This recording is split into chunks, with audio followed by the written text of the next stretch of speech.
दोस्तों 70 साल के एक बूढ़े ने 14 साल की लड़की को स्कूल ले जाने के बहाने रोज उनके घर से लड़की को लेकर जाया करता था और बीच रास्ते में पुल के पास रुककर उन्हें 12 इंच का चाकू दिखाकर उन्हें डराने लगता था। दोस्तों जब लड़की पूरी तरह से डर जाती थी फिर उन्हें पुल के अंदर ले जाकर उनके साथ वह सारा काम करके उन्हें स्कूल ले जाकर छोड़ दिया करता था। दोस्तों यह सिलसिला 70 साल के बूढ़े ने पूरे 8 महीनों से लगातार लड़की के साथ ऐसा काम करते आ रहे थे।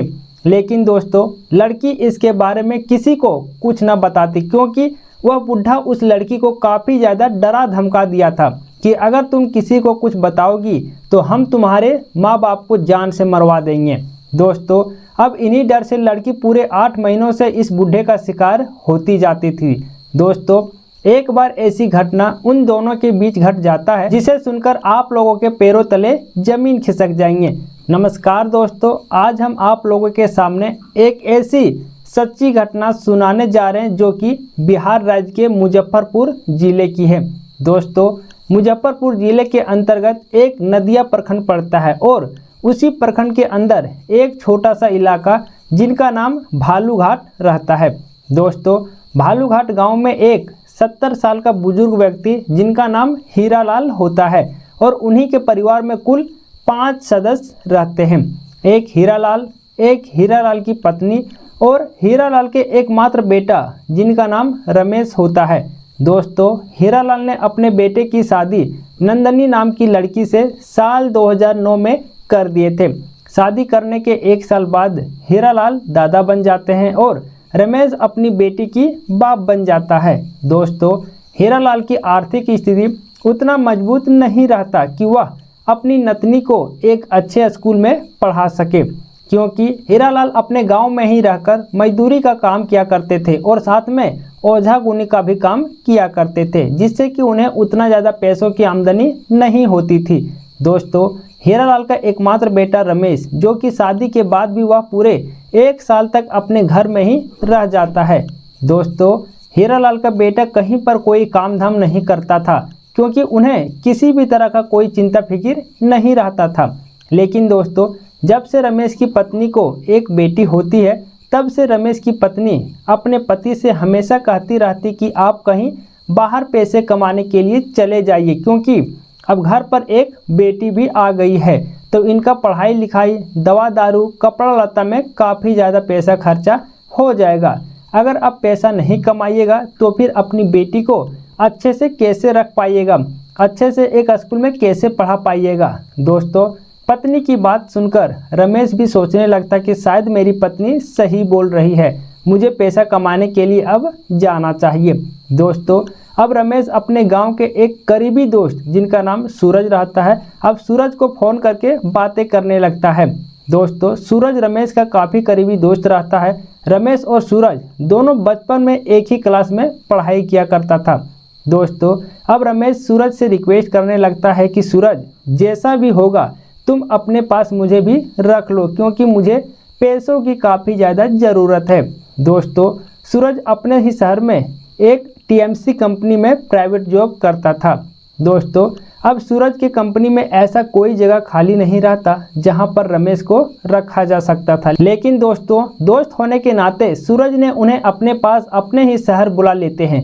अब रमेश सूरज के पास जाने के बाद सूरज अपने दोस्त को लेकर कंपनी के मालिक के पास चला जाता है। दोस्तों अब सूरज कंपनी के मालिक के सामने हाथ जोड़कर विनती करने लगता है कि सर यह मेरा बचपन का करीबी दोस्त है, इसे अपने कंपनी में कोई भी छोटा मोटा काम दे दीजिए। दोस्तों कंपनी में जगह खाली नहीं रहने की वजह से कंपनी के मालिक रमेश को रखने से इनकार कर रहे थे। लेकिन दोस्तों जब कंपनी के मालिक ने रमेश को रखने से इनकार कर दिया तो सूरज भी उस कंपनी से अपना जॉब छोड़ने का फैसला ले लेता है और वह भी वहीं पर अपने मालिक से कह देता कि सर अगर आप मेरा दोस्त को अपने काम पर नहीं रखिएगा तो फिर हम भी आपके कंपनी में काम करना छोड़ देंगे, मैं भी काम नहीं कर सकता हूं, मैं आज से ही इस कंपनी को छोड़ रहा हूं। दोस्तों सूरज उस कंपनी में डाटा एंट्री का काम किया करता था और अगर सूरज एक दिन भी कंपनी में नहीं आता था तो कंपनी काफ़ी ज़्यादा लॉस में चला जाता था, क्योंकि सूरज का दिमाग कंपनी के मालिक से भी ज़्यादा चलता था और सूरज के चलते ही कंपनी के मालिक को अच्छा खासा प्रॉफिट, अच्छा खासा मुनाफा हुआ करता था। दोस्तों, अब मालिक को कुछ समझ नहीं आता कि करे तो करे क्या, तो फिर अंत में रमेश को भी सूरज के हेल्पर के रूप में रख देता है। अब रमेश भी सूरज के साथ साथ उसी कंपनी में काम करने लगता है। दोस्तों, सूरज अपने दोस्त रमेश को वह सारा काम सिखा देता है, जिसके बाद कंपनी के मालिक रमेश की तनख्वाह पहले से दुगुना कर देता है। दोस्तों, अब रमेश के पास अच्छी खासी पैसा होने लगता है, जिसमें से वह आधा से भी ज़्यादा पैसा अपने घर में अपने माता पिता और पत्नी के पास भेज दिया करता था और कुछ पैसे अपने पास रखा करता था। दोस्तों, अब जिस तरह समय बीतता जाता है, अब उसी तरह रमेश की बेटी ममता बड़ी होती जाती है। दोस्तों, रमेश के हाथों में अच्छा खासा पैसा हो जाने के बाद वह अपनी बेटी को एक अच्छे स्कूल में पढ़ाने के लिए सोचने लगता है और वह अपने पिताजी के पास फ़ोन करके उन्हें अपने गांव के एक प्राइवेट स्कूल में नाम लिखवाने के लिए कह देता है। दोस्तों, रमेश के गांव का प्राइवेट स्कूल रमेश के घर से 5 किलोमीटर दूर रहता है। अब हीरालाल अपनी नतनी को लेकर अपने घर से 5 किलोमीटर दूर के प्राइवेट स्कूल में जाकर उनका एडमिशन करवा देती है। दोस्तों, एडमिशन कराने के बाद हीरालाल अपनी नतनी को लेकर रोजाना स्कूल छोड़ने जाते थे और फिर रोजाना स्कूल में छुट्टी होने के बाद वापस लेने के लिए भी जाया करते थे। दोस्तों, अब यह सिलसिला लगातार चलता जा रहा था। अब एक बार हीरालाल के गांव में एक व्यक्ति जिनका नाम मुंशीधर होता है, उनका तबीयत काफ़ी ज़ोर से खराब हो जाता है। दोस्तों, मुंशीधर का तबीयत खराब होने के बाद उनकी पत्नी काफ़ी ज़्यादा दवा सुई करवाती है, लेकिन उनका तबीयत में ज़रा सा भी सुधार नहीं होता है। दोस्तों, अब मुंशीधर की पत्नी को लग रही थी कि शायद मेरे पति के ऊपर किसी ने भूत सौंप दिया हो। दोस्तों, अब मुंशीधर की पत्नी अपने पति को झाड़ फूँक करवाने के लिए हीरालाल के पास आ जाती है और हीरालाल को बुलाकर सीधे अपने घर ले जाती है। दोस्तों, हीरालाल जब मुंशीधर को देखते हैं तो वह काफ़ी चौंक जाता है, क्योंकि मुंशीधर की तबीयत खराब होने से मुंशीधर का शरीर काफ़ी ज़्यादा टूट चुका था, वह काफ़ी ज़्यादा कमज़ोर हो चुका था। दोस्तों, अब हीरालाल मुंशीधर को झाड़ने फूंकने लगते हैं, जिससे कि उनका तबीयत में थोड़ा पूरा सुधार होने लगा था। अब रोज़ रोज़ हीरालाल सुबह शाम आकर झाड़ फूंक लगातार करते जाते तो मुंशीधर की तबीयत में सुधार आने लगता है। दोस्तों, अब हीरालाल की झाड़ फूंक से मुंशीधर की तबीयत पूरी तरह से ठीक हो जाता है, जिससे कि हीरालाल और मुंशीधर के बीच अच्छी खासी दोस्ती भी हो जाती है। और अब इसी दोस्ती पर हीरालाल रोजाना के मुंशीधर के घर सुबह शाम आना जाना करते रहते थे।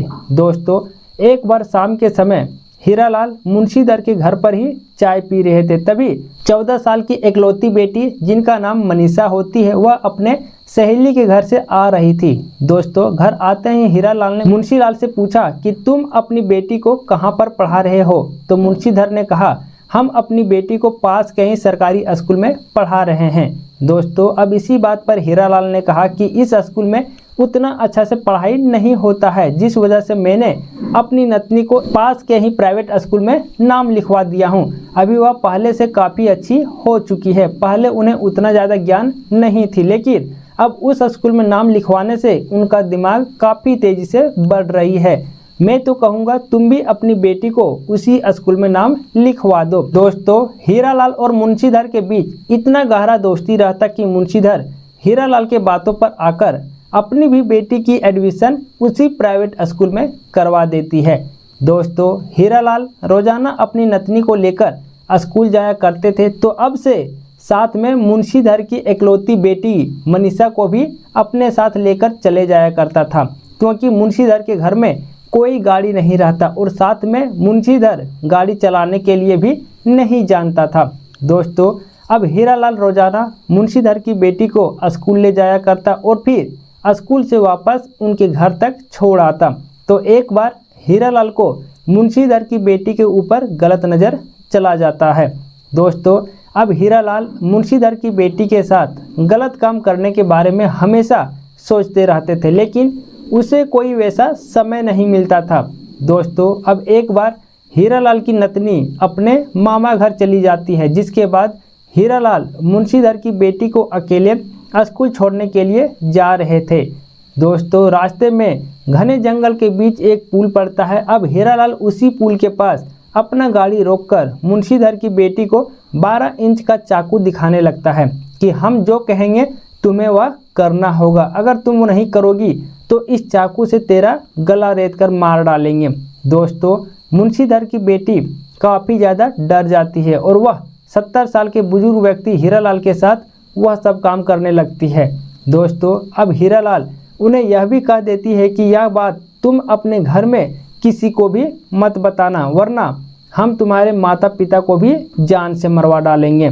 दोस्तों, अब इसी डर से मुंशीधर की बेटी अपने घर में किसी को कुछ ना बताती है और वह हीरालाल का शिकार होती जाती है। दोस्तों, अब हीरालाल को जब भी मन करता वह मुंशीधर के घर आकर कुछ बहाना करके उनकी बेटी को अपने गाड़ी में बिठाकर उसी पुल की तरह ले जाया करता था और फिर वह सब काम करके वापस उनके घर छोड़ आता था। दोस्तों, यह सिलसिला पूरे 8 महीनों तक वह बुढ़ा लड़की के साथ वह सब काम करता जा रहा था, जिसके बाद लड़की प्रेग्नेंट हो जाती है। दोस्तों, अब रविवार का दिन होता है, स्कूल में छुट्टियां रहती है, तो मुंशीधर की बेटी दोपहर के समय अपने कुएं पर जाकर नहा रही थी। दोस्तों, अब मुंशीधर की पत्नी अपनी बेटी को नहाते देखकर उन्हें अपनी बेटी की शरीर पर नज़र चली जाती है। दोस्तों, अब मुंशीधर की पत्नी अपनी बेटी के पास जाकर वह उनसे पूछने लगती कि तुम किस लड़के से बातें करती हो, तुम्हारा यह हाल किसने किया है, तुम्हारे पेट में यह बच्चा किनका पल रहा है। दोस्तों, फिर भी यह लड़की अपनी माँ को कुछ न बताती। जब माँ अपनी बेटी को काफ़ी ज़्यादा धमकाने लगी, डांटने लगती, तब अंत में जाकर उसने हीरालाल के बारे में सारी बातें बता देती है।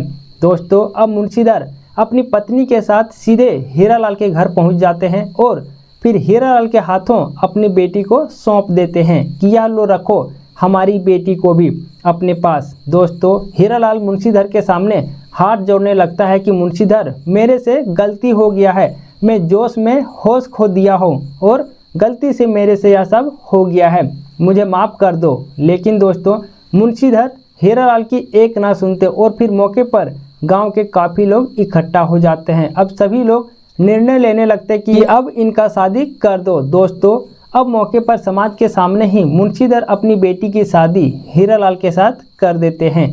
दोस्तों, इस सच्ची घटना को सुनने के बाद आप क्या कहना चाहेंगे? अपना विचार कमेंट बॉक्स में ज़रूर बताइएगा। इस सच्ची घटना को बताने का मुख्य उद्देश्य किसी को परेशान करना या किसी का दिल दुखाना नहीं है, बल्कि आप लोगों को सचेत करना, सतर्क करना और जागरूक करना है। धन्यवाद।